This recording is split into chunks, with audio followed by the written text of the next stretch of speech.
எனக்கு அழைப்பு வந்தது அபய் சண்முகியிலேருந்து நீங்கள் ரோல் பண்ணோம் அப்படின்னு. நான் போனேன்.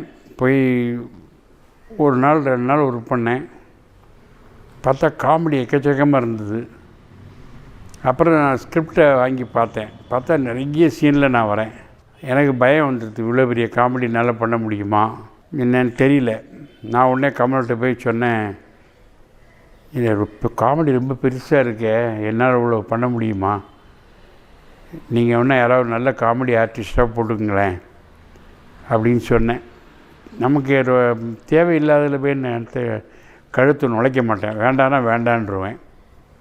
ஆனால் அவர் சொன்னார், இல்லை உங்களுக்கு காமெடி வருங்கிறது எனக்கு தெரியும், பண்ணுங்கள், தைரியமாக பண்ணுங்கள், வாட் இஸ் இட், நீங்கள் நல்லா ஜோக் அடிப்பீங்க எனக்கு தெரியும், ஷூட்டிங்கில் உங்களை சுற்றி ஒரு கூட்டமே உட்காந்துருக்கும் எனக்கு தெரியும், அதனால் அதை மனசில் வச்சுட்டு பண்ணுங்களேன் அப்படின்னாரு. அப்புறம் தான் நான் அதை பண்ண ஆரம்பித்தேன். முதல்ல அபய் சண்முகியில் கமல் இந்த லேடி வேஷம் போட்டுக்கிட்டு மாடிப்படியிலேருந்து இறங்கி வராங்க.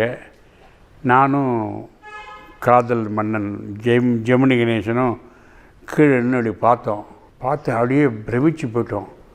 இது யார், ஆக்சுவலாக பொம்பளையா என்ன, கமல் மாதிரியே தெரியல, அவ்வளோ அழகாக ஜம்முன்னு வந்தாங்க. வந்து எங்கள் பக்கத்தில் நின்று எப்படி இருக்குன்னு கேட்டாங்க. ஐயோ தள்ளி இல்லைங்க, ஜெமினி கணேஷ் பக்கத்துக்கிட்ட போகாதீங்க அப்படின்னேன் நான். அவர் காதல் மன்னன் கண்டுபிடிச்சிருவார் அப்படின்னேன். அந்தளவுக்கு ரொம்ப அழகாக இருந்தாங்க. எனக்கு அதில் என்ன ப்ளஸ் பாயிண்ட்னா, நிறைய ப்ளஸ் பாயிண்ட்டு. காமெடி வில்லன் கலந்த ரோல் நீங்கள், அது கரெக்டு. 2வது நாகேஷ், ஜெமினி கணேசன், கமலஹாசன் இவங்க காம்பினேஷனில் பண்ணக்கூடிய ஒரு சீன் வந்தது. ஆனால் ஷண்முகியோட புருஷன் இல்லைன்னா அதைத்தாண்டா அவனும் சொல்கிறான், ஆனால் எதுக்கு முதல்லேருந்து வருவோமா நம்ம அப்படிமே, சும்மாடுற அப்படிங்கிற பேர். அந்த சீன் ரொம்ப அற்புதமாக இருந்தது, எனக்கு ரொம்ப பிடிச்சிருந்தது.